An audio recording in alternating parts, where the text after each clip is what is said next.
Nous ne nous sommes pas rendus à Bangkok, capitale du Siam et Venise du sud-est asiatique, pour y rencontrer le roi de Thaïlande, mais dans un petit village vaudois dominant le Lavaux. C'est un matin d'hiver que nous gravissons la corniche qui relie Cuilly à Vevey. Partout, une dégringolade de vignes dont les échalas attendent que le printemps leur amène verdure et chaleur. Panorama que l'homme le plus vénéré du sud-est asiatique voit chaque matin à son réveil depuis sa propriété, depuis Douchèbre. Il est jeune, il a 33 ans, il est roi, mais aussi compositeur de talent et musicien habile, qui a joué dans les orchestres de Jacques Teagarden et de Benny Goodman. Il a été ordonné prêtre bouddhique et a fait vœu de pauvreté. Chaque année, pieds nus, il s'en va mendier dans les rues de sa capitale. Il est timide et modeste, mais dans son palais de Bangkok, il reçoit ses visites assis sur un trône en or, auquel on accède en gravissant 5 marches recouvertes d'un tapis rouge. Préoccupé par tout ce qui concerne les affaires de l'État, il se dévoue sans compter pour le bien de son peuple.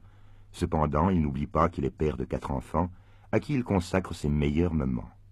Oui, telle est sa majesté, le roi Pumipol de Thaïlande, à qui nous allons rendre visite dans sa propriété depuis Douchèbre, le Flonzalet. J'aimerais pour commencer remercier très sincèrement leur majesté, le roi et la reine de Thaïlande, de nous accepter aujourd'hui dans leur propriété du Flonzalet. Vous voyez, l'ambiance est très familiale puisque leurs Altesses royales sont avec nous, qu'elles ne sont pas impressionnées du tout par les caméras qui sont en train de tourner et qu'elles sont en train de chanter très gentiment un petit chant de leur pays, je l'imagine tout au moins. Je vais vous les laisser écouter. Ben, vous voyez, juste au moment où je vous dis écoutez-les, elles s'arrêtent de chanter un tout petit peu impressionnées, je pense. Mais est-ce que j'ose peut-être vous demander, Majesté, de nous les présenter l'une après l'autre, de nous dire leur nom et leur âge aussi? Celle-là a 3 ans et demi et elle s'appelle Julapon. C'est un peu un nom très difficile. Et celle-là a 5 ans et demi et elle s'appelle Sirinthorn. Et je crois qu'il y en a une qui est un tout petit peu plus calme que l'autre. Celle-là, celle-ci. Oui. Elle est très féminine. Oui, nous le voyons déjà, elle a déjà des petits sourires très coquets et très féminins. Et quant à l'autre, elle... Plus vif, plus actif. Plus actif. Eh bien, maintenant que nous avons fait connaissance, je crois que nous pouvons tous nous rendre compte que l'ambiance ici au Flonzalet est très familiale. Et d'ailleurs, Sire, je m'adresse à vous maintenant. Lorsqu'on parle du Flonzalet, on parle obligatoirement du lac Léman. Ce lac Léman que nous dominons et que vous connaissez fort bien puisque vous avez fait une partie de vos études à Lausanne. Lausanne dont vous gardez un grand souvenir, je crois. Nous étions ici assez longtemps. J'étais à l'école ici, à Lausanne. Et on connaît bien le lac Léman ici. Mais est-ce que la Suisse et Lausanne, c'est le lac Léman ou c'est encore autre chose? Je crois que lorsque vous êtes dans un pays, vous revenez d'ailleurs d'un grand voyage maintenant qui vous a entraîné dans 14 pays, vous étudiez très attentivement les institutions du pays en question pour peut-être par la suite les mettre en pratique dans votre pays. Le but de nos voyages officiels n'est pas pour l'enseignement ou bien pour trouver quelque chose, mais c'est surtout pour apporter les salutations et pour dire en anglais le goodwill du peuple de son pays au peuple qu'on visite. C'est une action de contact personnel. Contact qui veut dire amitié, bien sûr. Oui, amitié entre notre pays et les pays en question. Là, ce que je disais tout à l'heure, si étudier les institutions des pays étrangers, c'était d'ailleurs peut-être une erreur, car je crois savoir qu'en Thaïlande, que dans votre pays, on n'adopte jamais au fond ce qui vient de l'extérieur. On adapte tout au plus. On est ouvert à toutes tout ce qui est bien pour le pays, mais on doit, comme vous dites, adapter aux conditions locales et puis à nos institutions, à notre tradition. Bien sûr. Si vous le permettez, j'aimerais que nous nous évadions pendant quelques instants du Flonzalet, que nous nous évadions de Suisse, pour nous rendre à Bangkok, pour nous rendre dans votre palais. C'est peut-être très indiscret de vous poser cette question, mais enfin, comment commence la journée d'un roi? Mais je me lève.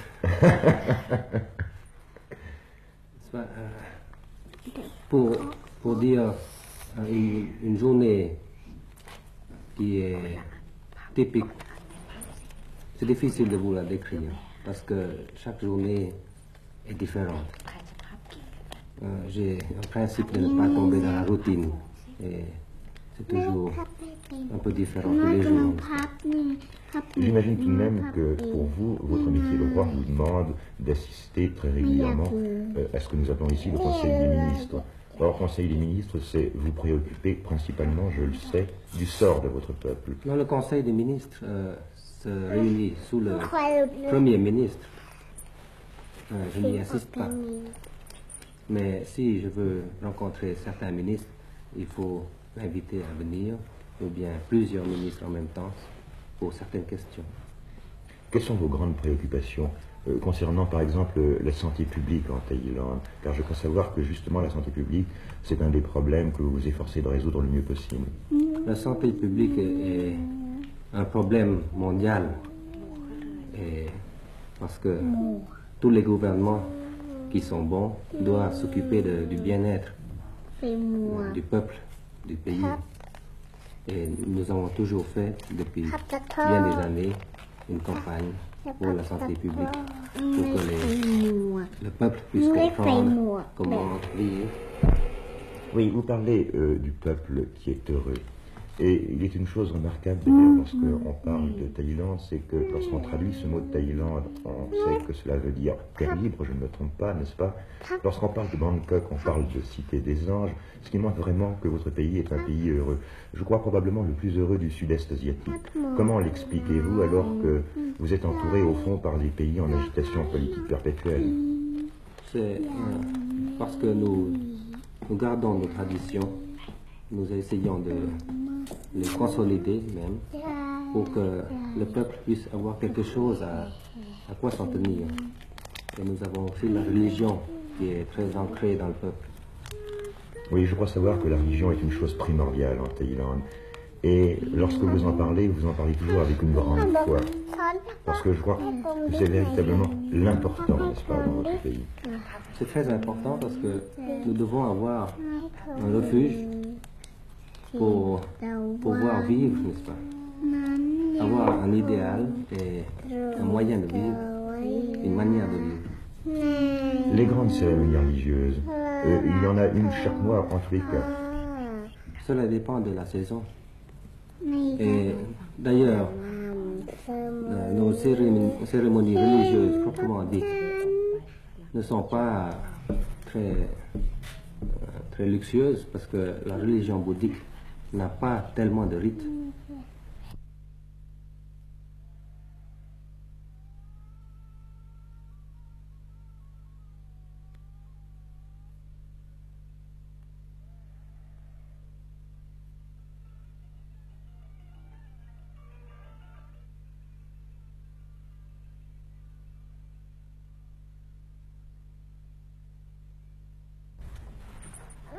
Lorsque on parle de Thaïlande, on parle maintenant tout au moins d'industrialisation, n'est-ce pas? Quels sont les projets que vous avez concernant l'industrialisation de votre pays? Si je vous pose toutes ces questions maintenant, c'est que nous évoquions tout à l'heure ce Conseil des ministres auquel vous n'assistez pas d'ailleurs, mais que nous évoquions au fond les problèmes sérieux qui sont les vôtres. Après, tout à l'heure, si vous le permettez, nous verrons l'autre côté de votre existence. Notre pays, jusqu'à un certain temps, est un pays surtout agricole. Et maintenant, il est encore agricole. Mais avec l'avancement de la vie, donc du coût de la vie s'augmente et puis que les gens veulent un peu plus de luxe, alors il faut beaucoup plus de revient. Et l'agriculture ne peut pas apporter tant de bénéfices si rapidement.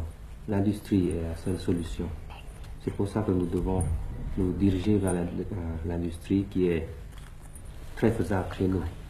Mais lorsque vous parlez d'industrie, vous faites allusion à quoi? À la soie ou y a-t-il d'autres choses encore? Il y a déjà la soie depuis assez longtemps, mais plutôt du domaine artisanal. Mais d'autres industries, plutôt de l'industrie légère, d'abord. Nous avons parlé de problèmes sérieux aussi. J'aimerais maintenant que vous nous montriez qu'un roi est aussi un homme et qu'il y a certains moments dans son existence où il veut se délasser, il veut avoir des loisirs. Quels sont vos loisirs? Il y a les sports, la musique. Les sports, quels sports pratiquez-vous? À Bangkok, je pratique le badminton, la nage, aussi quelquefois le ski nautique dans la mer. On peut pratiquer le ski nautique à Bangkok, bien sûr. C'est très en vogue chez nous. Je crois que les gens aiment beaucoup ça parce que c'est pratique. Et en dehors du ski nautique, y a-t-il d'autres sports que l'on pratique? Ici, je ne fais plus allusion même aux sports que vous pratiquez, mais que le peuple thaïlandais aime à pratiquer. Y a-t-il un sport national là-bas? Il y a plusieurs sports. Le sport, le cerf-volant, vous allez peut-être sourire, mais le cerf-volant est un sport. Comment est-ce que ça se passe? Il y a deux camps avec deux sortes de cerfs-volants et ils font la bataille pour descendre l'autre. Alors c'est celui qui monte le plus haut qui a gagné. Non, c'est pas celui qui monte le plus haut, c'est celui qui C'est amène celui qui a l'autre descendu. et qui descend l'autre dans le territoire ami. Profitons, si vous le voulez bien, sire, de regarder ces cerfs-volants thaïlandais pour laisser s'esquiver les princesses royales qui sont probablement fatiguées par cette conversation de grandes personnes. Et puisqu'en parlant cerf-volant, nous évoquons le sport, veuillez peut-être nous dire si, dans votre pays, il en existe d'autres du même genre, qui soient aussi des sports nationaux. Il y a bien un autre sport qui ressemble un peu à tout ce que vous voulez. C'est-à-dire, ça peut devenir un volleyball ou bien juste un jeu d'adresse. C'est le takraw. On joue avec une balle de rotin de cette grandeur environ. Et on emploie tout excepté les mains pour l'envoyer à l'autre. Ça se joue à plusieurs personnes. Alors avec le pied, on avec joue le avec pied, la tête, la avec ce tête, qu'on veut, mais interdit d'y mettre la main. Interdit de l'attraper avec la main. Donc on peut jouer comme un volleyball ou bien un petit peu comme le tennis, avec plusieurs personnes d'un côté et de l'autre, et on se l'envoie par-dessus le filet. Y a-t-il des compétitions interclubs qui sont organisées? On commence, oui, maintenant. D'après ce que vous êtes en train de nous dire, le Thaïlandais est très souriant et aime beaucoup s'amuser. Ils aiment s'amuser parce que c'est bien de s'amuser et de faire des sports, mais ils travaillent aussi. Oui, je le sais. Si nous parlions de vos distractions, et nous avons été amenés à parler du sport d'une façon plus générale, mais j'aimerais malgré tout que nous en revenions à vos distractions. Vous parliez de musique tout à l'heure. Or, nous savons que pour vous, la musique, ce n'est pas seulement en jouer, mais que c'est aussi en composer. Depuis quand est-ce que vous vous êtes intéressé à cet art? De composer ou de jouer? Je pense de jouer pour commencer. De jouer, j'ai commencé quand j'avais à peu près 15 ans à jouer. Et de quel instrument jouiez-vous à 15 ans? J'ai commencé à apprendre le saxophone. Et après, j'ai essayé un peu tous les autres instruments par curiosité. Et vous en êtes venu tout doucement à la composition? La composition parce qu'il y a un ami, un cousin, qui composait lui. Et il ne savait pas une note de musique, mais il composait des chansons. Alors il m'a demandé pourquoi est-ce que vous ne composez pas aussi. Alors j'ai essayé et c'est assez intéressant. Quelle était la première mélodie que vous composiez? Car il y en a eu beaucoup, je sais, mais la toute première, vous vous en souvenez? La première mélodie n'est jamais sortie parce que c'était quelque chose qui n'allait pas. Mais les autres, elles, sont sorties, c'est-à-dire ont été diffusées dans le monde entier. Et ensuite, la deuxième mélodie que j'ai composée, j'ai donné à ce cousin à faire les paroles.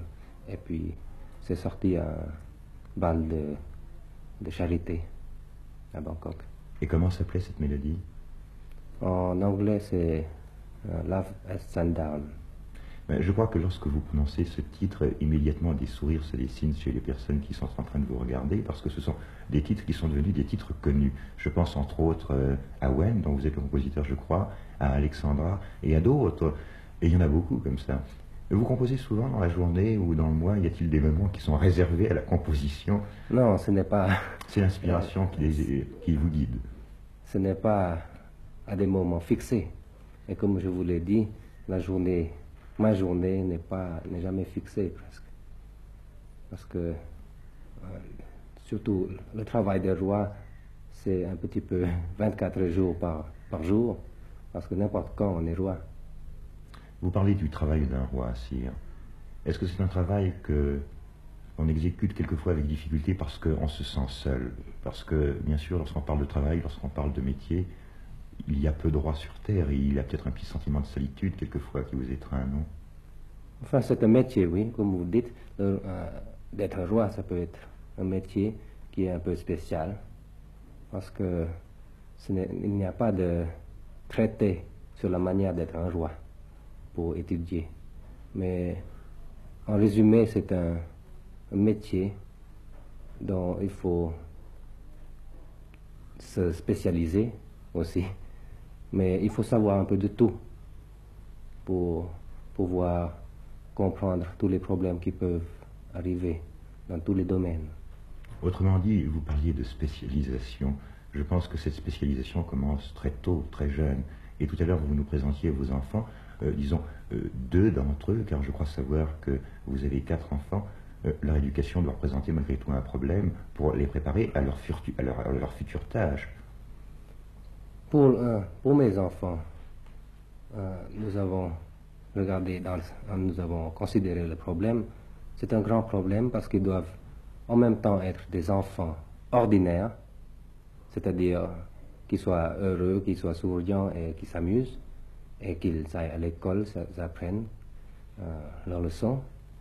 Et à part ça, il y a encore leur position de prince, et même dans des pays les plus démocratiques comme la Suisse, le mot de prince ou de roi a un charme assez particulier, assez spécial. On ne les considère pas comme des êtres humains ordinaires.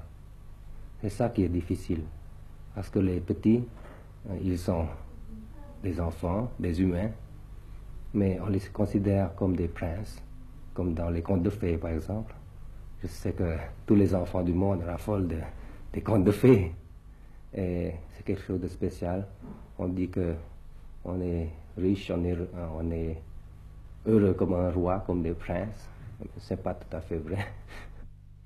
Nous avons pu en effet remarquer que vous vous appliquiez, sire, à faire des enfants royaux, des enfants comme les autres. Ainsi, ils aiment les jeux, qui sont les jeux de tous les enfants du monde, témoin ce bonhomme de neige débonnaire et glacé.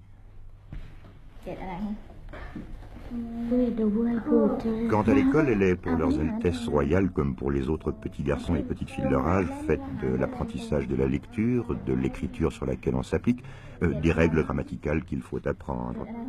Leurs altesses, je ne les présenterai pas, leur nom est un peu difficile à prononcer pour un Européen, ont l'air d'ailleurs, si on en juge d'après ces images, d'être des élèves très consciencieux. Des élèves consciencieux dirigés par une institutrice dévouée et souriante.